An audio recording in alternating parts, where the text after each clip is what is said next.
Music produced with the help of artificial intelligence is already going viral. Take, for example, when an anonymous content creator used AI to simulate the voices of hip-hop stars Drake and The Weeknd. In our continuing series on artificial intelligence, our Mark New examines how AI is leaving people wondering whether AI will change the industry for better or worse.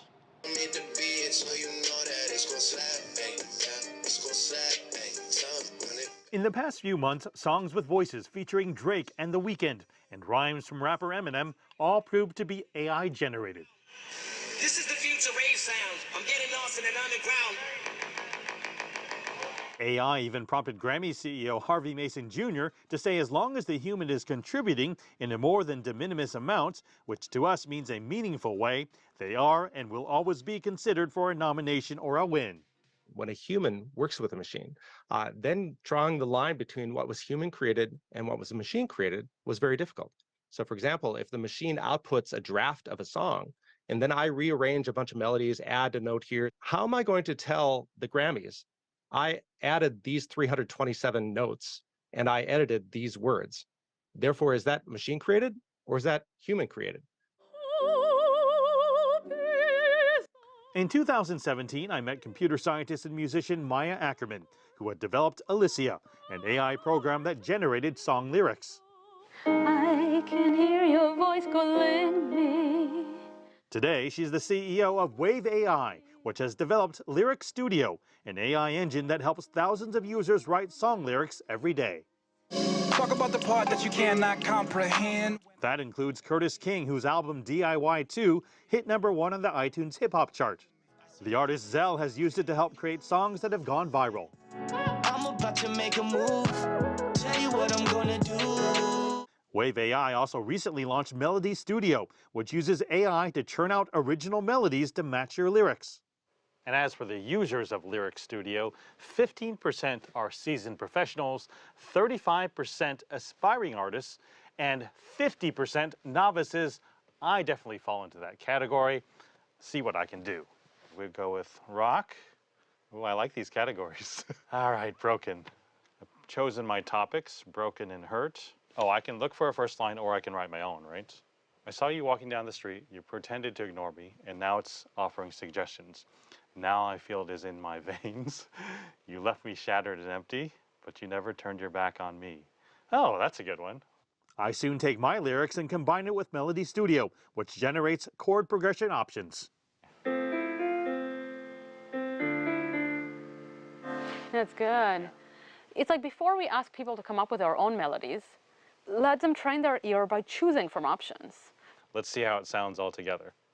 I saw you walking down the street.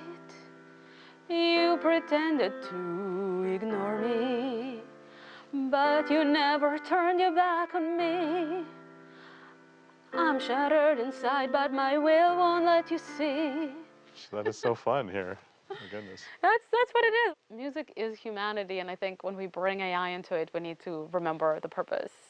These generative AI systems they're miraculously creative and intelligent, not in exactly the same way as us, but I kind of think about it as almost like an interesting alien intelligence. They're better at exploring the space of possibilities. They're faster than us. But we are the ones who have stories to tell. We are the ones who have feelings to express. That's why Ackerman views her software as a collaborative tool, utilizing artificial intelligence to enhance one's emotional connection to other human beings. Mark New, CGTN, San Francisco.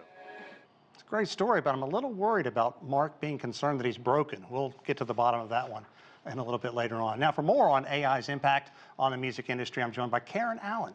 She's the CEO and co-founder of Infinite Album. It's an AI music company. Karen, thanks very much for joining us. I appreciate it.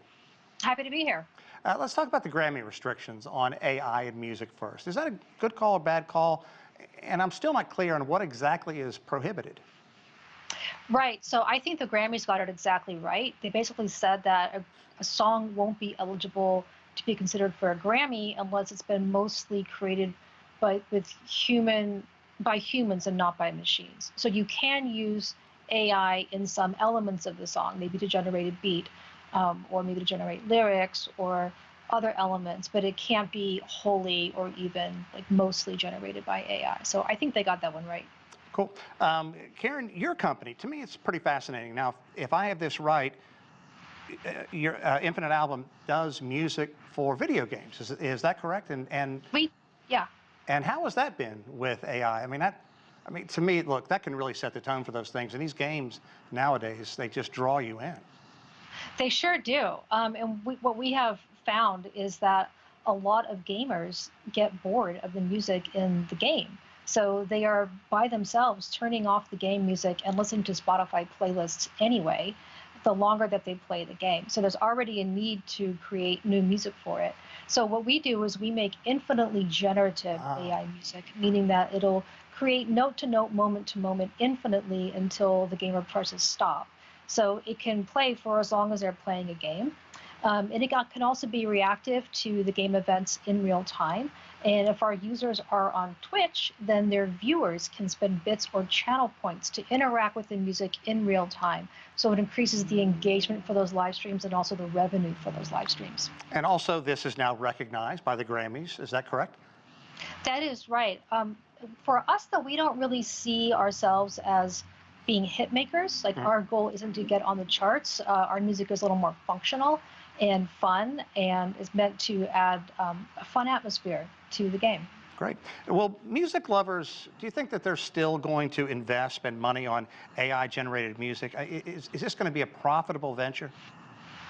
I don't think that most fans are going to know the difference. Really? To be honest. Really? And that's kind of the fun part of AI. Or scary. Yeah, well, if an artist used a beat maker to create a beat for their song, if they use ChatGPT to create lyrics, if they used any of these tools that artists have at their disposal now to create parts or entire songs, they're really good and they're going to get even better. I don't think a fan would know. There is no way to know within the file itself. There's no audio watermark or anything in the metadata. So it really comes down to, what does the AI generate for the artist who are ultimately putting out the music? What of the AI are they using in the music, and what of it is going to be their own? And, it all kind of comes down to taste, and it comes down to their own creativity. Well, Karen, have we seen any AI-generated songs crack the Billboard 100, or will we see that in the future? I haven't seen any, but I think they will, and I think it's going to happen before the end of the year.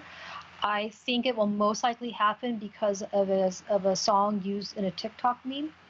Because when songs are really big on TikTok, they tend to be really big on the music streaming sites like Spotify and Apple. So I can easily see something translate from a fun song that was created on AI that blew up on Spotify and suddenly it's on the charts. That's interesting. I think even the casual people who follow news may have heard about this next question here. What about the Beatles' new song in which AI was used to, quote, clean up tracks by the late John Lennon? Ringo Starr coming out and saying the Beatles would never fake Lennon's voice. But is this a hinky area? No, I think it's brilliant. And, it's not too different from what U2 did with Sinatra, back in the 90s. It's basically taking old demos and cleaning them up.